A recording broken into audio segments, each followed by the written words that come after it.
Bismillahirrahmanirrahim. Assalamualaikum warahmatullahi wabarakatuh. Ya, apa kabar teman-teman? Ya, semangat ya. Ya, ini di kesempatan terakhir hari persidangan hari ini ada beberapa hal yang perlu kuasa hukum Anies Mohaimin sampaikan berkenaan dengan hasil atau catatan terhadap pemeriksaan keterangan para menteri dan DKPP.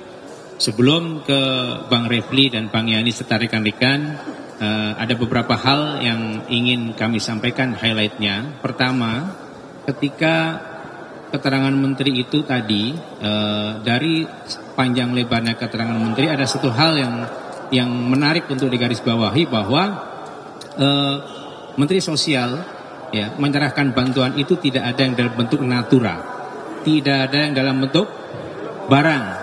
Beras itu tidak dikeluarkan oleh Menteri Sosial.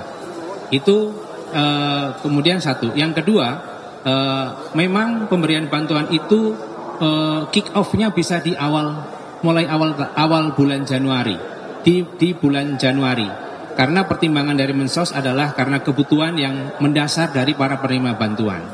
Nah, tapi yang menjadi catatan oleh pasangan Anies Mohaimin ini adalah adanya ketimpangan. Ketika pencairan selain dalam bentuk cash tunai, cash transfer ya, pencairan dalam bentuk natura, itu ada data yang kami peroleh yang sudah kami ajukan di persidangan di bulan Januari 2024 jumlahnya 12,5 T Januari. Sementara kita bandingkan di 2023 di bulan yang sama hanya 3,8 T. Kemudian mundur di 2022 3,5 T. Ada kepentingan apa yang itu hari ini tidak dijawab oleh pembantu presiden. Nah, kemudian yang ketiga, satu hal penting ketika tadi ditanya Pak Profesor Muhajir, ketika presiden turun ke daerah-daerah, justru jawabannya adalah semacam bentuk bantahan. Apakah mungkin presiden hanya turun di 100 titik, tapi kemudian berpengaruh kepada elektoralnya sang putra, tapi kemudian itu diminta di stop oleh majelis. Ini menunjukkan bahwa ada intervensi, ada kepentingan elektoral dari terjunnya langsung presiden ke titik-titik tertentu yang katanya untuk membantu orang miskin, tapi titik-titik yang dituju adalah bukan kantong-kantong warga negara miskin, warga masyarakat yang miskin. Terakhir, yang highlight yang terakhir berkenaan dengan hadirnya DKPP.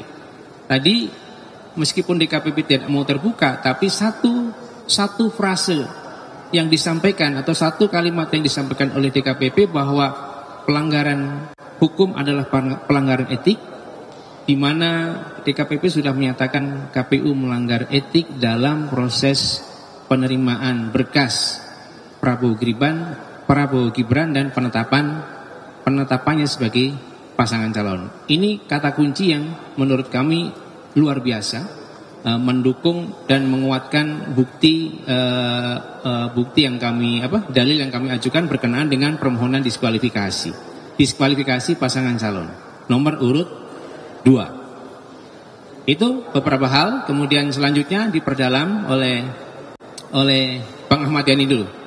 Silakan. Terima kasih. Assalamualaikum warahmatullahi wabarakatuh, rekan-rekan media. Bahwa pada hari ini kami sungguh bahagia ya, sungguh senang, bergembira, dan kami nggak lemas, bersemangat betul kami ini, ya kan? Dan tidak nampak kan tanda-tanda kelemasan seperti itu. Bagaimana tadi dikemukakan seperti itu. Enggak sih iya. Dari apa yang kita dapatkan dari persidangan ini ada hal-hal yang menurut saya kunci, pokok persoalan, inti dari gugatan yang kami ajukan maupun gugatan yang diajukan oleh pihak 03. Persoalan-persoalan yang selama ini yang terungkap di fakta-fakta persidangan yang ada, baik dari keterangan-keterangan saksi, keterangan-keterangan ahli maupun argumentasi kami dalam posita, ya kan, itu sebenarnya terkonfirmasi, dicoba, ya kan, diperdalam oleh Yang Mulia. Saya kira 8 hakim Mahkamah Konstitusi ini mencoba memperdalam, dan itu dikonfirmasi secara langsung argumen-argumen dan bukti-bukti yang telah kami ajukan. Saya kira kami bersyukur sekali, pertanyaan-pertanyaannya cukup tajam. Pertanyaan-pertanyaan yang diajukan oleh majelis itu menyangkut pokok persoalan yang kami persoalkan, tapi jawaban yang dilakukan oleh kementerian saya kira jawaban standar, jawaban yang bersifat normatif, apa yang dipaparkan seperti itu.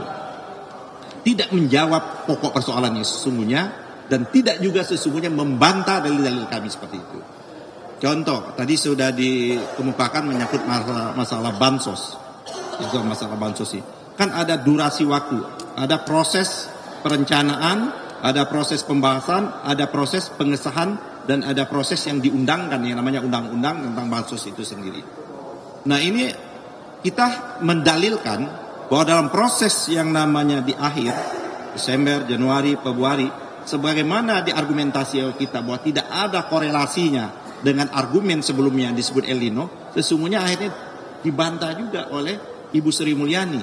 Jadi tidak dalam konteks bahwa ada El Nino, tapi memitigasi. Ini jauh dua hal yang berbeda antara dampak El Nino dan memitigasi persoalan.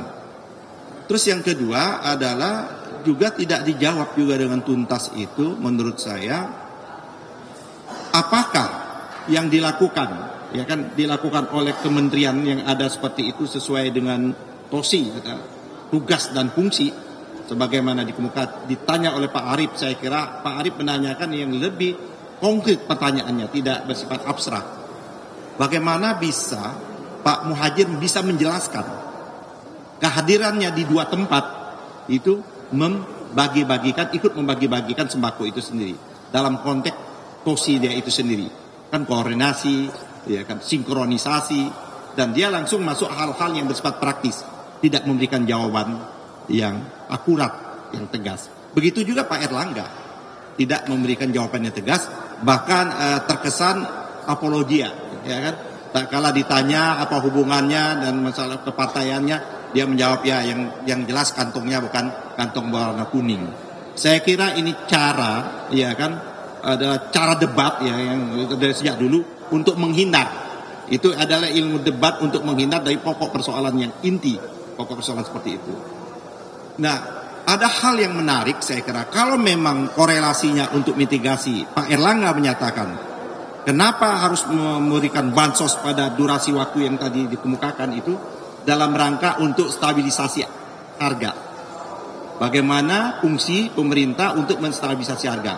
Faktanya, nah ini fakta. Pada waktu yang telah disebutkan untuk stabilisasi harga, sebagaimana ahli kami menyebutkan, justru dalam sejarah publik ini harga beras melambung tinggi seperti itu. Jadi ini kontras apa yang diomongkan tadi, terjadi anomali. Pada satu sisi dia ingin menyatakan bahwa apa yang dilakukan ini dalam rangka stabilisasi harga, pada kenyataannya harga melambung tinggi sepanjang ada sejarah Republik Indonesia ini.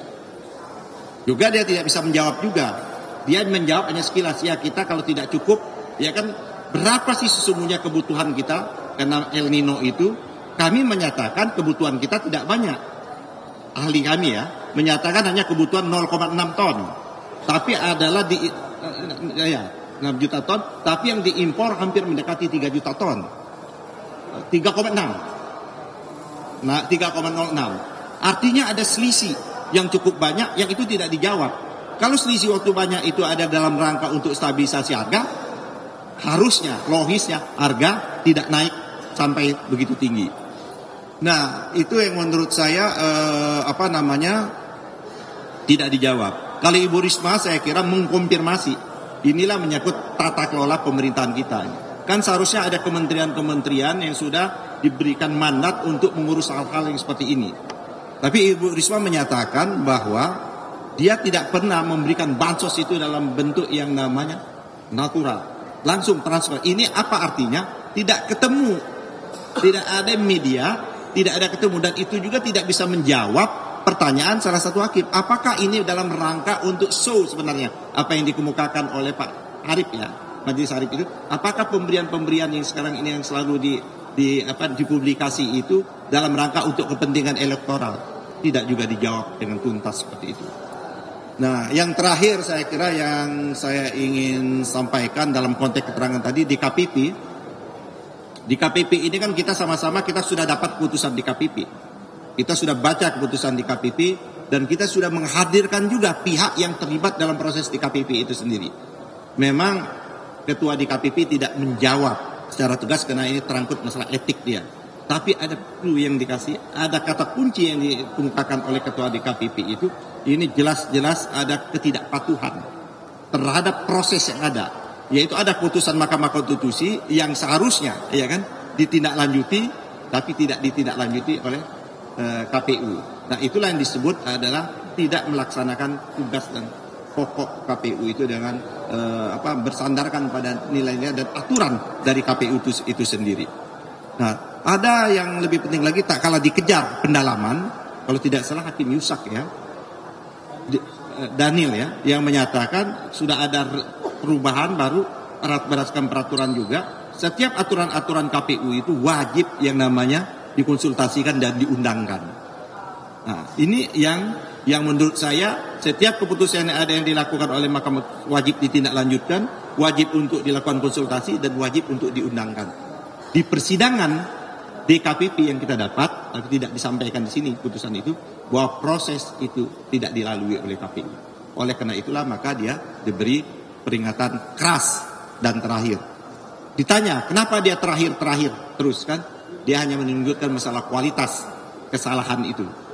Menurut kami itu yang menurut kita kalau sudah terakhir berarti sudah tidak ada terakhir lagi. Harusnya kan, apa kata hakim, kenapa nggak dibuang saja, ya kan? Apa bahasanya hakim dari diempaskan apa dibuang? Kayaknya dia tidak mau menjawab juga secara konkret. Nah, akhirnya secara menyeluruh dari persidangan awal, dari saksi-saksi yang dihadirkan, dari bukti-bukti, tinggal nanti memang menurut saya yang mulia memberikan kesempatan juga pada kami. Belum pernah ada juga kan terobosan juga ini. Ini menunjukkan bahwa peradilan ini tidak hanya peradilan kuantitatif, sebagaimana didalilkan hanya mengukur sengketa-sengketa hasil. Buktinya kita bisa juga memberikan penilaian, respon terhadap beberapa keterangan oleh menteri ini dalam kesimpulan kami.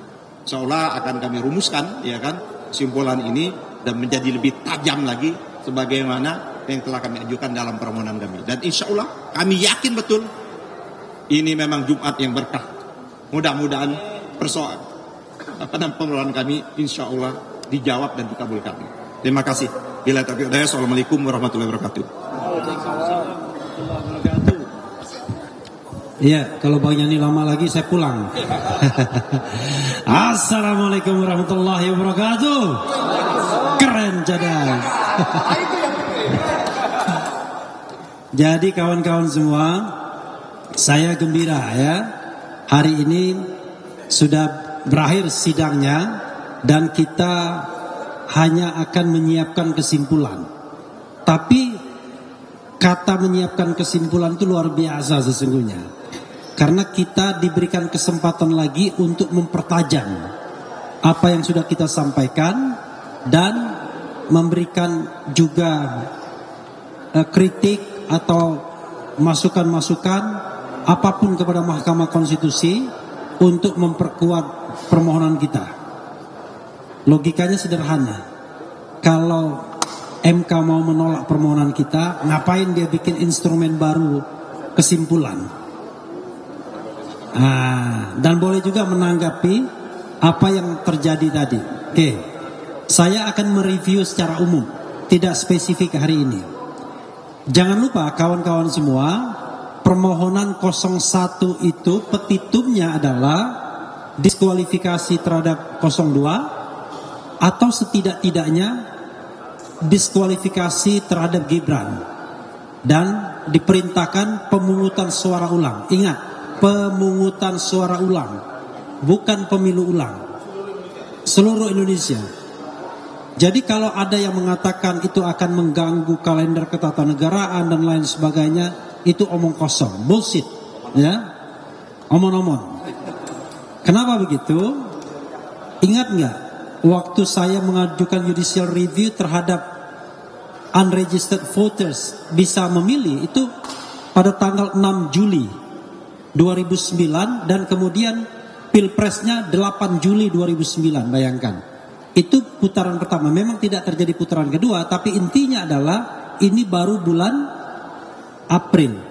Jadi masih jauh ke Oktober kalau kita bicara akan terjadi kekosongan hukum. Nah, untuk mendukung petitum tersebut atau permohonan tersebut, kami memulai dengan satu pendekatan yang barangkali tidak lazim bagi permohonan sebelumnya, yaitu kami hanya menekankan dan hanya mengutamakan aspek kualitatif saja. Kami tidak menghitung angka-angka, karena kami katakan angka itu didapat dari kecurangan. Bagaimana kita kemudian mau beradu angka, sementara angka yang kita ingin adu itu didapat dari kecurangan, yang tidak saja dalam proses pemungutan dan penghitungan suara, tapi jauh sebelumnya, sebelum pencoblosan dilakukan. Oke? Dan pintu itu sudah terbuka bagi kami, yaitu bahwa MK sudah kembali menegaskan dirinya bahwa mereka adalah pengawal konstitusi, the guardian of the constitutions, dan itu putusan 2004 hingga 2019. Kalaupun kemudian belum pernah dikabulkan, itu soal lain. Kenapa? Karena permohonan terdahulu itu tidak convincing, tidak meyakinkan. Nah, permohonan ini insya Allah sangat meyakinkan. Ya, karena itu kami yakin bahwa peluang besar untuk dikabulkan. Insya Allah, amin. Amin. Kalau wartawan ada yang mengaminkan langsung 100% ini, ya kan? Nah, ya, oke. Semua ahli yang diajukan pihak terkait berusaha mengatakan, hei Mahkamah Konstitusi, Anda cuma hitungan saja. Tapi sebelum ada putusan Mahkamah Konstitusi itu sudah batal dengan putusan terdahulu dan batal dengan pernyataan Hakim Konstitusi sendiri. Oke. Dalil pertama, ya, saya tidak akan mengumpulkan 11 dalil, cuma 3-4 dalil saja. Dalil pertama, bahwa penetapan Gibran sebagai wakil Presiden Prabowo Subianto, calon wakil Presiden Prabowo Subianto, itu menurut kami bertentangan dengan hukum dan konstitusi. Melanggar hukum artinya melanggar peraturan perundang-undangan dan melanggar juga konstitusi, melanggar asas pemilu yang luber dan jurdil serta KPU yang harusnya mandiri. Ada dua hal di sini sekaligus menjawab dalil kedua, yaitu sudah expressis verbis bahwa memang ada pelanggaran karena PKPU sebagai dalam tanda kutip hukum acara pendaftaran tersebut itu tidak diubah dan diperkuat dengan Hakim Konstitusi Arief Hidayat yang mengatakan putusan MK itu ada yang self-executing dan non-self-executing. Self-executing itu adalah langsung bisa diterapkan tanpa diperlukan adanya tindak lanjut berupa misalnya pembentukan peraturan pelaksana atau perubahan peraturan pelaksana. Tapi ada non-self-executing. Dan kami yakin yang dimaksud Yang Mulia Arief Hidayat non self-executing itu adalah termasuk putusan MK nomor 90 yang itu pun kontroversial. Yang itu pun yang kata Yusril kontroversial. Yang katanya harus diubah, ada penyelundupan hukum. Tidak ada waktu bagi KPU untuk mengubah PKPU-nya karena waktu tinggal 4 hari lagi dan bagaimana konsultasi dengan DPR karena DPR sedang reses. Itu kata Prof. Yusril yang kemudian berbeda sebelum dia menjadi kuasa hukum 02 dan berminat menjadi wakil presiden pada waktu itu. Kita bukan anak kecil ya kan, semua ada kepentingannya kan. Nah, tetapi ternyata betul apa yang dikatakan Prof. Yusril itu, tapi yang dulu ya. Jadi memang dalil pertama terbukti, oke? Dalil kedua, tidak independennya KPU atau penyelenggara pemilu yang lainnya terbukti juga. Paling tidak dari kasus terkait dengan penetapan Gibran Rakabuming, terlihat bahwa KPU memang sengaja untuk memancing agar ayo mendaftar dengan mengeluarkan surat edaran. Apakah KPU tidak paham bahwa harus mengubah peraturan KPU-nya? Paham mereka. Tetapi karena DPR-nya reses, mereka berusaha melakukan penyelundupan. Wah, itu bisa dipermasalahkan itu pelanggaran kode etik juga itu. Jadi melakukan penyelundupan dari saksi yang menjadi lawyer di DKPP. Penyelundupannya itu apa? Penyelundupannya adalah dia mengajukan perubahan peraturan KPU itu kepada Ditjen Perundang-undangan tanpa konsultasi DPR. Fortunately ditolak oleh Ditjen Perundang-undangan. Nah, ini menunjukkan bahwa KPU tidak independen. Padahal apa urusannya? Dia kan bisa mengatakan, oke, ada putusan 90, tetapi karena tidak ada waktu untuk mengubah PKPU, maka putusan tersebut belum bisa kami laksanakan. Karena kalaupun kami laksanakan akan cacat prosedural seperti yang dikatakan Yusril Iza Mahendra, akan dipersoalkan orang dan terbukti. Ya kan? Akan dipersoalkan orang. Implikasinya ada persoalan-persoalan seperti ini dan itu bisa inkonstitusional. Maka dalil kami yang setidaknya ada penyelenggara pemilu yang tidak independen from the beginning itu sudah terbukti juga. Bagaimana dengan Bawaslu? Sama saja.